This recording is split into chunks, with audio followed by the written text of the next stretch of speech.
Being an entrepreneur isn't always easy. There are times when we question if what we're doing is right and then ask if there's another way.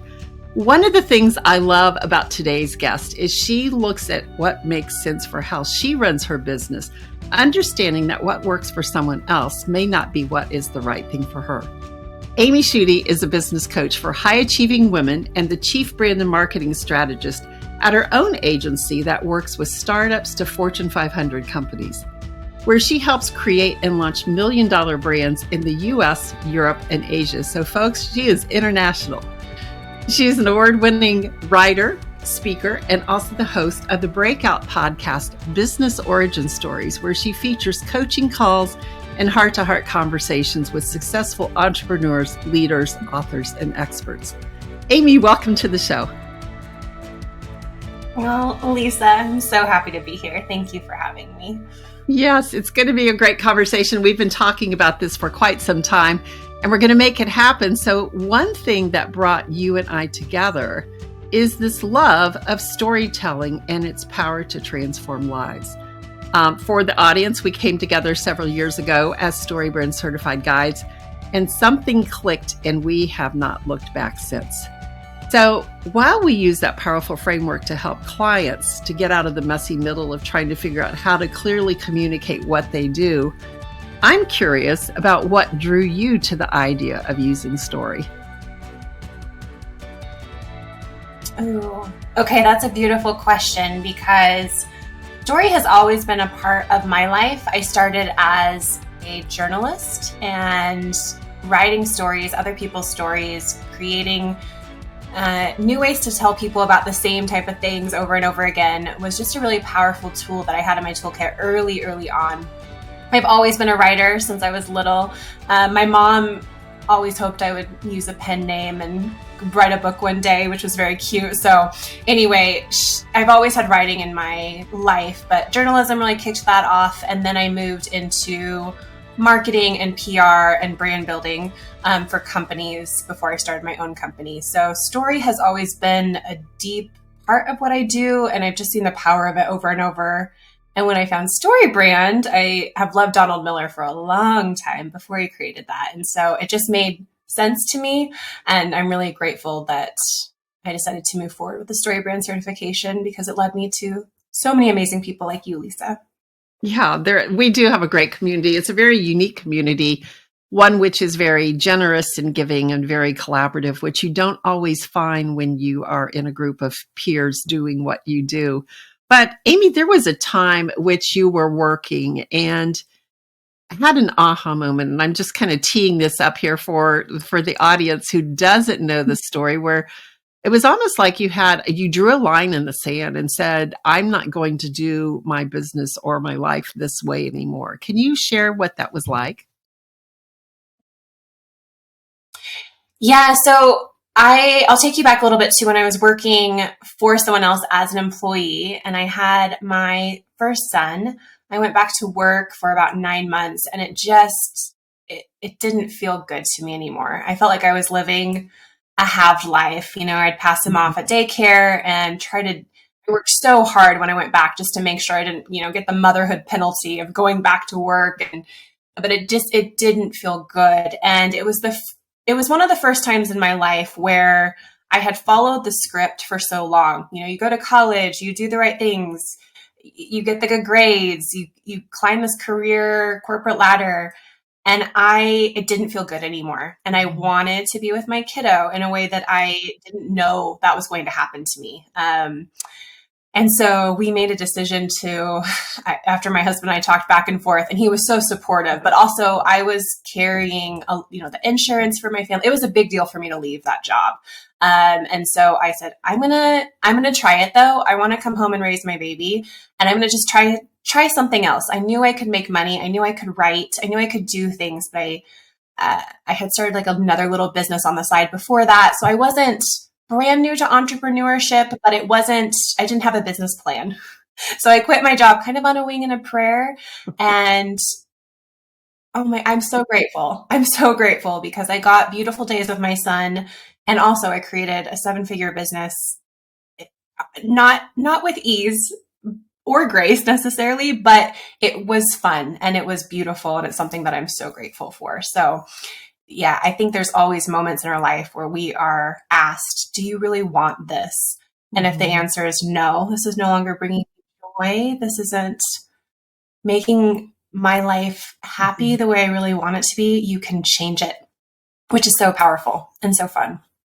It is. It is. And I think a lot of times, as you reference the script that we're given, right, that we feel like we have to be following this, or we're rejecting what the rest of the world tells us. We're rejecting advice from people that we respect.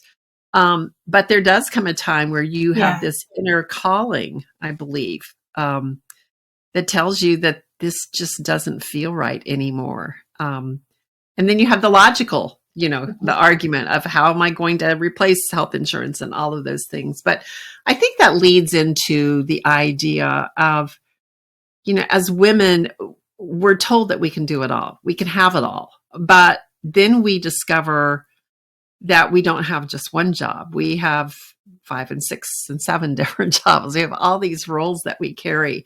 And one thing that has always inspired me about you is you decided to do life and do business and build a 7-figure business on your terms.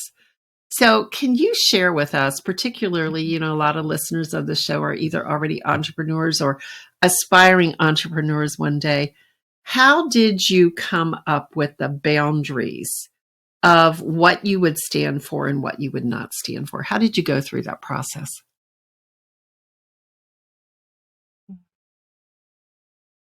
So Lisa, I think this is an evolving piece. I was just, as I'm coming up on summer, I'm thinking, oh, this is this is another season with my kids, and how do I choose to do business in this moment of time? So I think a lot of it is constantly being present and asking yourself, does this fit with my values? That's something I coach my clients on all the time, is coming home to yourself and really asking yourself, like, what do I value in this moment? And what do I value for the long term? And so for me, getting really, really clear on my values helped me create those boundaries to be able to say, I'm not going to work Fridays, or I'm only going to get out of bed for a certain amount of money. And so I'm going to design my business to be really high ticket instead of chasing after small things that are just going to keep me really busy. And those are very specific choices that we have to make as business owners, because there are so many different business models that are shown to us online. Sell this thing for $27, you can make $1 million, and for me, I kept coming back to, what do I really want to be doing in this moment, and what is my time worth? Not just to bring value, but what is it worth to me and my family and what I want? So to get really clear on those boundaries, Lisa, I always tell people, come home to yourself and really ask yourself, what do I value in this moment? And what do I really want? Because some seasons need to be very visibility and out there. And other seasons are really designed, or if you honor them, which is hard to honor them in our culture that's very go, go, go, go, go. Yes. But you can calm yourself down and say, like, I don't know if I need that right now. Like, it's okay if I can just be here now. And that is okay. Which it's hard to do when we're, shown that complacency is not a great thing. But I would say it's less about being complacent and more about just valuing your beautiful life now and what you really want. Yes. And, I was just thinking yesterday that today is the day that we longed for yesterday, right? That we always hope about what's coming in the future. But when we're living on that day, which is in the future, we tend to forget that past desire of living there. And that, you talk about complacency, as it really isn't. It is making an intentional decision. So I love the fact that you chose to have a particular type of business with a pricing model that would support the life that you want. But I do believe a lot of people, when they start out, particularly if they go all in, right? Like you walk away from your 9 to 5, the security blanket, the healthcare, all the other benefits, and the paycheck every 2 weeks. And all of a sudden it's just you. it becomes more about survival than it is about the long range goals of your business. So I think of really going into it with intentionality. I really appreciate that in there. So I know that when people start a podcast, after having started my own and watching several other people start theirs, when I hear someone say, I'm going to launch a podcast, I have a pretty good idea that there is a burning desire in their heart, that there is something that is breaking their heart that they feel like they need to manifest out into the world through their voice, through their solo episodes, through conversations with other people. So your podcast called Business Origin Stories, I want to know what's the underlying story behind that, of what is it that breaks your heart that brought you to the point of having this podcast? Lisa, I just want to affirm, like, how beautiful are your questions? You're obviously a master coach. I've wanted to start a podcast for so long, but just like I talked about the seasons, podcasting is a labor of love. It's a lot of work. And for me, in my earlier parts of my business, that didn't make sense for what I was trying to accomplish. But I love business owners, and I'm so tired of seeing, I've been in business now 6 years, and I've seen so many businesses leave. Mm-hmm. People have gone out of business, and that breaks my heart. They've left one script for another script.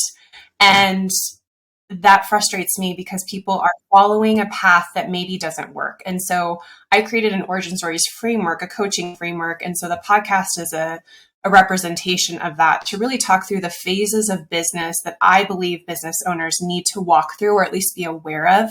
And jumping from one to the other without the other pieces in place are really what's causing a lot of business owners to go out of business or to really, really struggle with their marketing. And so the podcast is really a love letter to my audience, to give them a different way and to show them I didn't have a lot of women in business that were moms at the time that were doing it in a different way when I first started my business. I really have the right people to look up to. And so, you know, when I talk about boundaries and values, I got there through hard-earned scrapes. And so for me to be able to give back and say, there's a different way, you can do it on your terms, you can do it in a way that really aligns with your values, is really what I want through the heart of that podcast. Thank you for that question. Yeah. Yeah, no, that's awesome. That's great. I always want to know what's the story behind the story.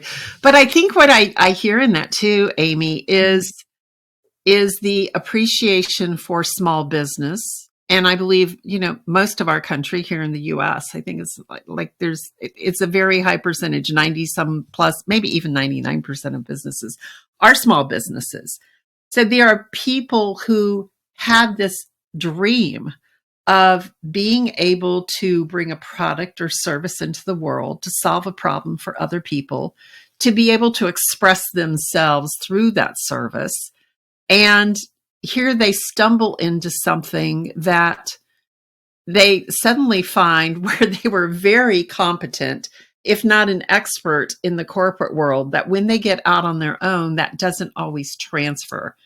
And I remember thinking the same thing. Oh, but I'll be different, right? These other people just don't know what they're doing yet. But then you get into the same thing and you get into that and you find out just exactly how hard it is. I had this conversation last night with another entrepreneur who was talking about being in a group with other peers that their spouse didn't really understand just how hard it is and why you need to have those foundations. So what I hear you say in your desire for this podcast is to help prevent people from experiencing some of the pain and the scrapes and the falling and the getting up. Like if you can make life better for another person who doesn't have to go through that, that's a great way. I always say it's how we heal our hearts, right? Is helping those people. So I love that you've created this. So tell us about the Origin Stories method. There are 4 phases. Yes, there are 4. And to that point, you know, people we build brands at Hudson and Co. We do messaging, we do strategy, we build brands. And a lot of times people come to us for messaging or they think their marketing's off. And so that is often true. But when we talk about building brands, brand building is so much more than a logo or just a really great messaging tagline, right? Brand building is all the touch points for your customer. Mm-hmm. And to me, brand building comes back to you as an entrepreneur. What do you want out of your life? What do you want to create? What lights you up? What's going to get you out of bed in the morning? And you're right, entrepreneurship is not the easiest road. I always say it's the best personal development tool besides, for me, at least, motherhood. Both have been really beautiful ways to up level and heal and explore and create, but it's not easy. And so I have come up with a framework that has 4 different phases that we like to walk entrepreneurs through. And we start with the spark phase.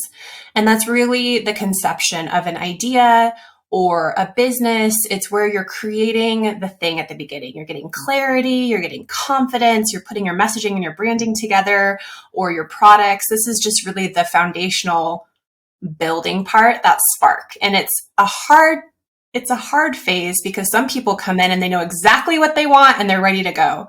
Other people come in and they have so much to work through. It's a lot of inner work, really, because we coach people to say, like, why do you want that? What do you want your week to look like? What do you want your days to look like? Because we can message anything. We can make you $1 million in a million different ways. But I want it to feel good for you as an entrepreneur so that you're truly living a life that you love. So the first phase is a lot of that groundwork, foundational work. The second phase we call the embody phase. And this is really where you're implementing all of that messaging, all that branding into your website, your funnels, your lead generator. It's also an identity phase because now you've created this amazing brand and you need to step into that identity of that brand. And that's an up level for a lot of people. A lot of times we start as businesses with a really a logo our friend made for us or a cousin down the street. And then all of a sudden you've invested in like a gorgeous logo, professional messaging. And you personally have to step into that, which is quite a shift for a lot of entrepreneurs to professionalize their company. So that embodiment phase is a lot of hard work, but it's a really important phase and people like to skip over it. Mm-hmm. And so then the third phase is the nourish phase. And it sounds like such a fluffy name, right? Nourish. But to me, this is very business oriented. It's people, it's processes. It's really dialing in your company to work for you so that your company is not running you. And it's also your perception as a business owner. Now you've embodied this brand. Are you actually stepping in as a CEO or are you going to stay as a freelancer, right? You have to keep asking yourself these questions. And also this kind of moves with your season. Do you need a big team? Are you going to keep being a one woman show or a one man show? What do you really need to be successful? So processes for yourself, for your team, getting the right people on the bus. And the last phase, which is where everyone likes to go to first after the spark phase, but I make it the last phase because it's the claim phase. And this is really your visibility phase. It's your value add. It's where you're getting, very dialed in on social, your PR, your podcasts, your books, your thought leadership. And that phase is incredible. But if your other stages aren't finished or, you don't have the right processes in place or you haven't done the work to really clarify your message and you go right to running Facebook ads, you're just burning a lot of money. And that's where a lot of business owners go out of business or they get really frustrated because they have a thing, they want to put it in the world. So they hire a Facebook ad person, but they haven't done the work on these other foundational pieces. And then they're just, bleeding and they're going dry. And so that to me is frustrating. So we make that the very last phase. You can go back and forth between all these phases, but they're always good to kind of keep in mind, where am I in my brand building process so that you have kind of clear steps to go all the way through to really make an impact. Yes. And what I hear in that too is, does that answer your question? Yes, you did. You did. I love all of those 4 phases, but I'm thinking too, as a business owner, let's say I decide to create a new offer. Like I've got this new interest. I see this new gap in the marketplace. I want to create an offer. It is so valuable to go back through those 4 phases. And you may be doing that in this new offer segment of your business. while the rest of your business is humming along. And I also want to bring up for people, because I know when we jump into entrepreneurship, the first thing we want to do is, okay, what can I do to start making money? You don't have to go through all of those phases to, like in the first, that spark phase, you can go ahead and start selling things to make money. But it's just a process. We can do that simultaneously, right? 100%, because my goal is always for people to make a lot of money, and I want them to make it fairly quickly. So the spark phase is a great phase to test out those products or those ideas or those services. But being able to point to what phase you're in gives you and your team language as well. So even if your business is humming along and it's working perfect and you have a new launch product, you can be saying like, this service is in the spark phase. Like we are getting clarity, we're getting confidence with this thing. And then we're going to start like really plugging it. It's proven its worth. We're going to plug it into the next phase, upload it on everything, make it part of our signature offering, and then put processes behind it so that when people come, it's a really beautiful sales experience for them and it doesn't feel clunky. So yes, we absolutely can have all the phases working at one time, or in different ways, but it does give your team language to be able to really pinpoint where is this offer or service or this brand in process, and how can we support it there to make sure that it doesn't have to slip back into a different phase. Yeah, that's really smart. And I know one thing, entrepreneurs, we are famous for shiny object syndrome, or, oh, there's a squirrel, I'm going to go chase it, right? Like we happen to be part of that. But when we're passionate about it and we have that spark, like that, I think is such the exciting phase, because you are all in, you can't wait to work on it. It just completely absorbs every thought about how you could do it, all the different angles.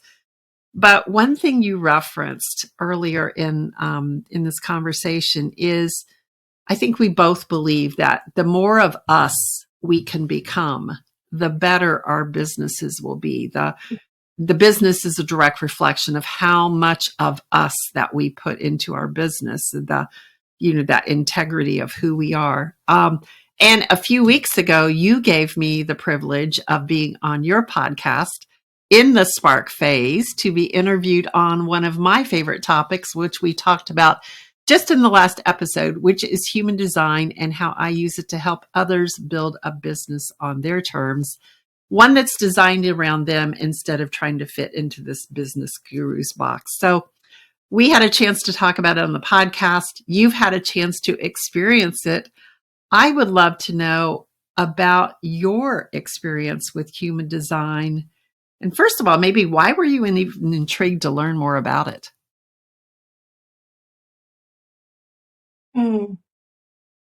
So I love that interview, Lisa, that we did, because I think it's one of the most downloaded ones. So it's a really beautiful explainer for people. I know you're just talking about it on yours as well, but having someone interview you might be fun for your audience to go listen to.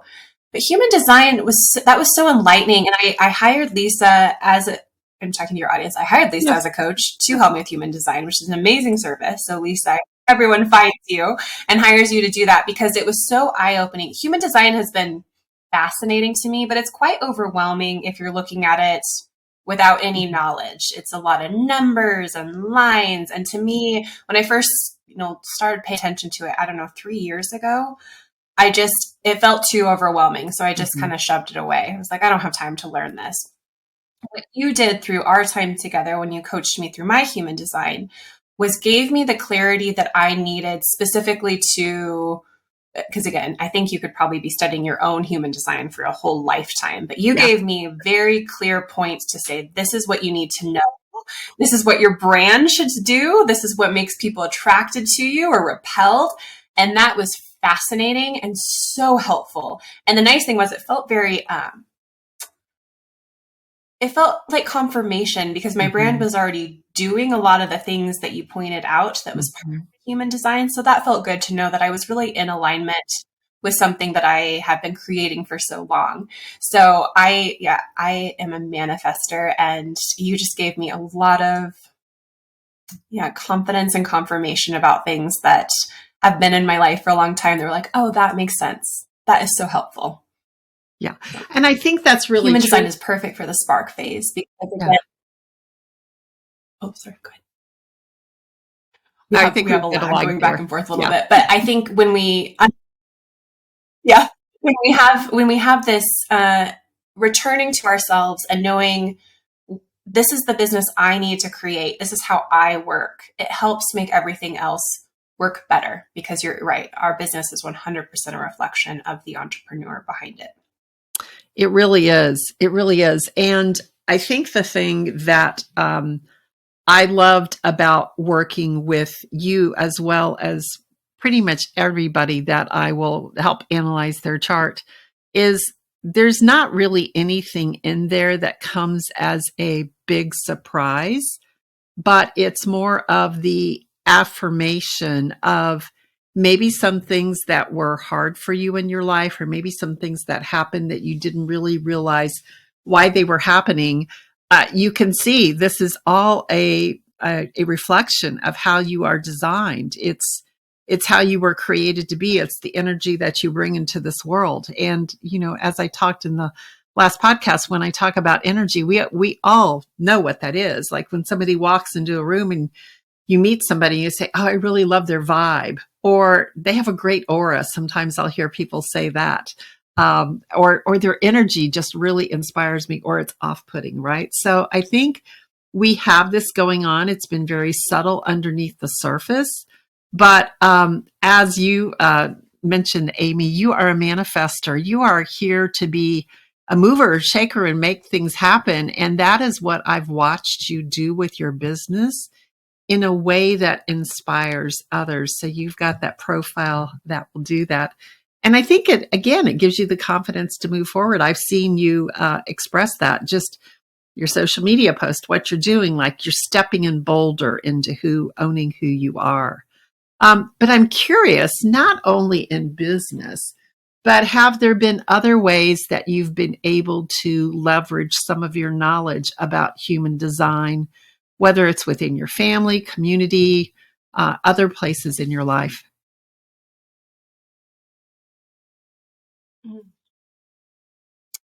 Yes, it's been really nice to understand my family a little bit better, and my kids. I have a generator and a manifesting generator children. And so you gave me some beautiful tips on how to really help guide them in their energy. And that has been really beautiful. My husband's a projector, so that was also really helpful for me to know. And really, so I don't know. I think human design is so fun. My friends now love it because they're like, tell me more. And I'm like, I only know enough to be dangerous. You should really call Lisa. But it is a cool tool to be able to really look at our lives and why we are making certain decisions, innately. And I think that's really, really beautiful. One of the biggest ahas for me was understanding my profile lines. Mm-hmm. And you told me to, up until 50, you're just learning. And then you move into this like sage wisdom era. And that felt so freeing for me, because I have always felt like I needed to get everything accomplished today, tomorrow. Like that book I want to write, I need to do it right now.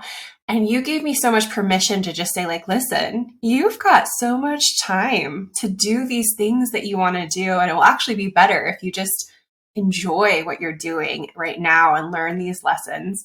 So that was a huge aha for me, Lisa, that gave me just so much more permission to just be present again in that season, which is a big value for me, but it's also a struggle for me to be very present and be within this time period. I always want to rush to the next thing. Yeah. And so understanding some of those pieces of my human design was very cool. Yeah. Well, and I think look at the message that the world sends, and 70% of the world are either generators or manifesting generators. Your two children there. And so what they do, we're all about getting things done and productivity and hustle and grind and make things happen. And so when the world tells you that, we have this sense of urgency put up on everyone that we don't have time. We're very competitive. And you just really don't have to live that way. You don't have to operate that way when you're designed to do it differently. So I love that you brought that into the Spark method. That is not the only part of Spark in starting a business, but the more clearly you understand who you are and how you are wired, the more permission you have to.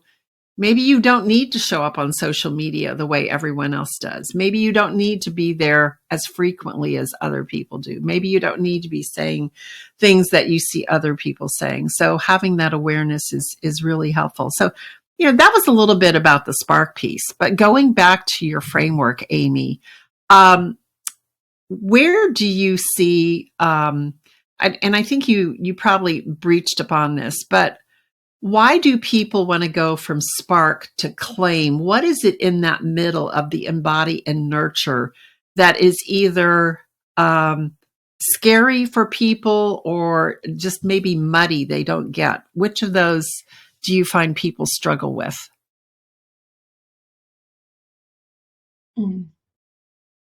I think, see, the thing that you just said, right? We all want to just go fast, and that is marketed to us as, this is the next thing. This is how you become an overnight success, And so we move from this idea, creating a brand, but brand building takes time.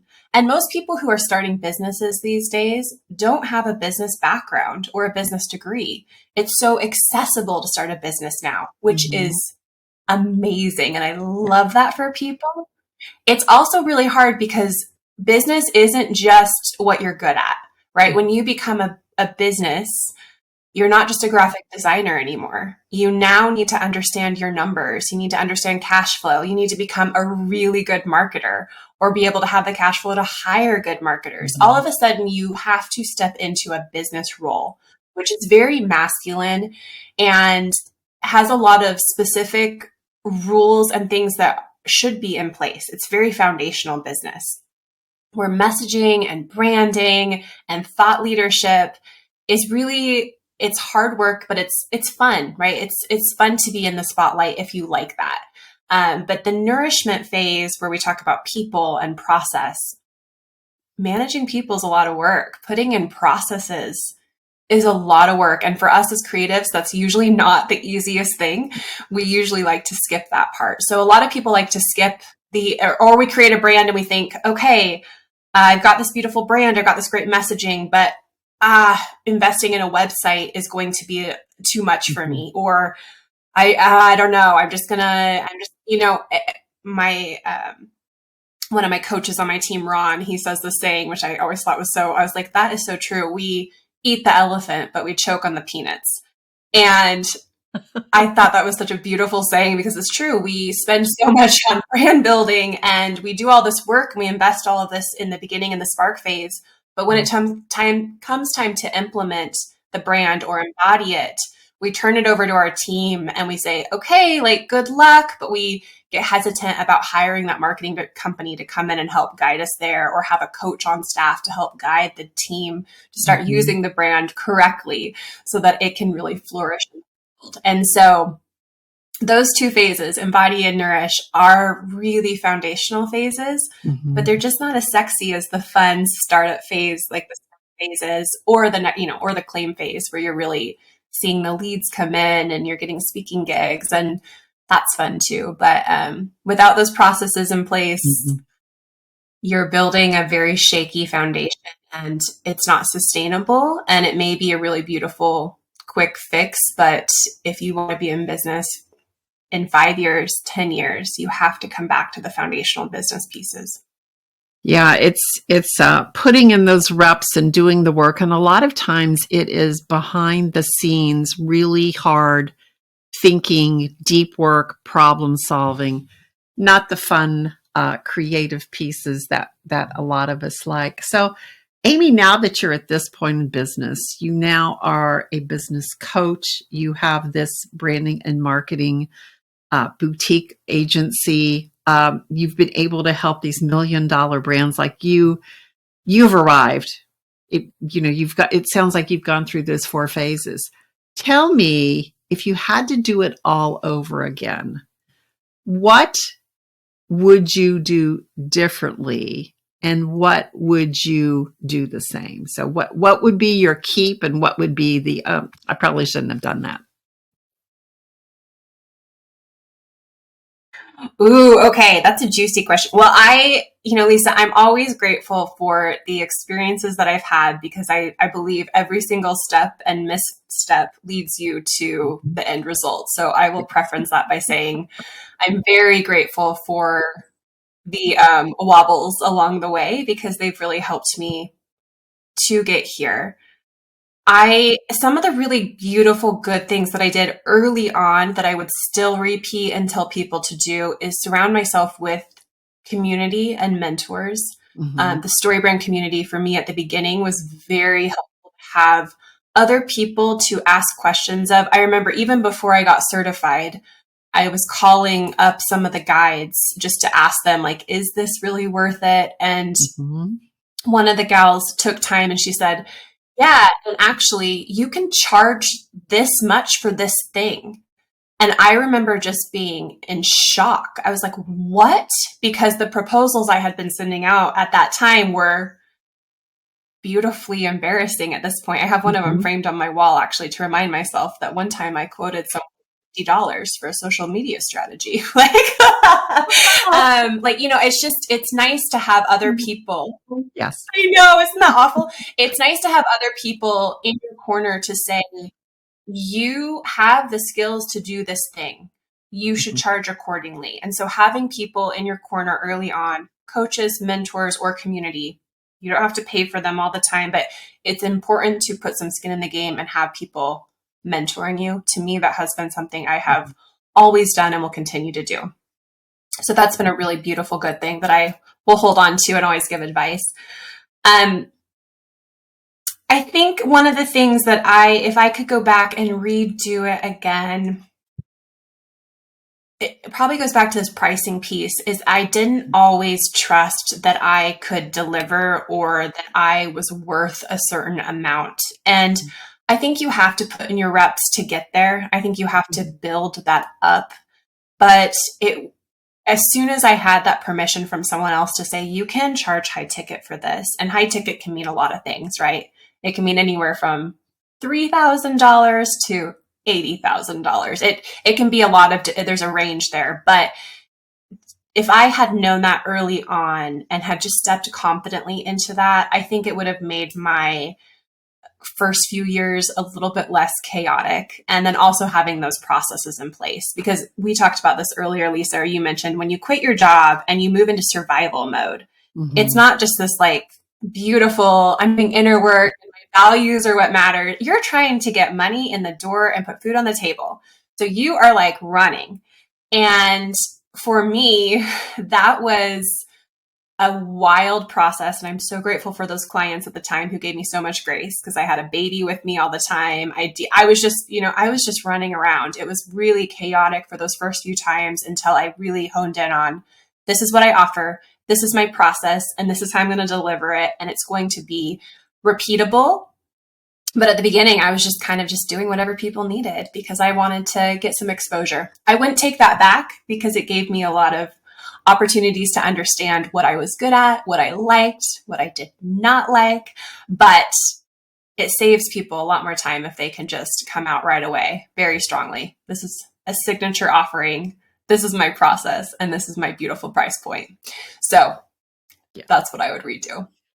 Yes, no, that is beautiful. And I think too, how do you get there? Having someone to work with to walk alongside you to help you brainstorm and figure that out, of course, is always good. But also when you first start out, looking for clients, look at the people that you've known.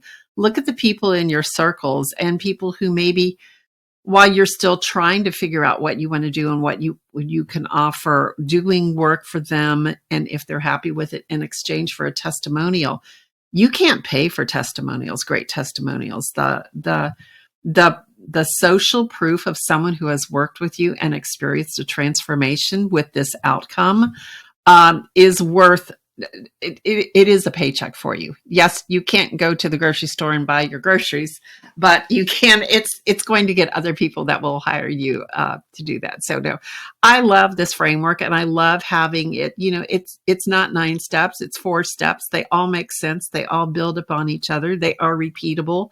So it's been brilliant watching you put that together, Amy. And for people who want to know more about you, how can they learn more about you? Thank you. Well, we're active on social media under Amy Schutte. And then also my podcast is a great place just to come get an introduction. So it's Business Origin Stories. We're on Spotify and Apple Podcasts, or my website is hudsonandco.co. So yeah, I'd love to connect with anyone in your audience. Lisa, you have the most beautiful people surrounding you. So thank you so much for letting me come and chat with you. This has been so fun. Yes, it's been a joy to have this conversation. I know many of our listeners are now looking at where they are in business and where they may have rushed through. It is never too late to go back and revisit that, no matter how long you've been in business. Mm-hmm. Even if you're getting ready to think about selling your business, it will be something that will make your business worth more value. So it's great at any step of that. So Amy, thank you so much for being here today. Oh, thank you so much, Lisa. All right. And for you listener, what did you take what did you take away today? Stumbling over my words there. You may be speechless, Amy. So my question to all of you, how can you nurture your passion, the spark that is brewing in your heart? What steps do you need to take to embody it? What must be done to nourish it? And how do you go about boldly claiming it in a way you can fully express your purpose? These 4 steps of the origin stories fit very well together and align with building that personal brand of integrity. The wholeness of you is expressed in a way that you fully show up to impact the world with your magnetic presence. And it's one of the ways you can live a life of so much more on the way to becoming your legendary self. Thanks, everybody.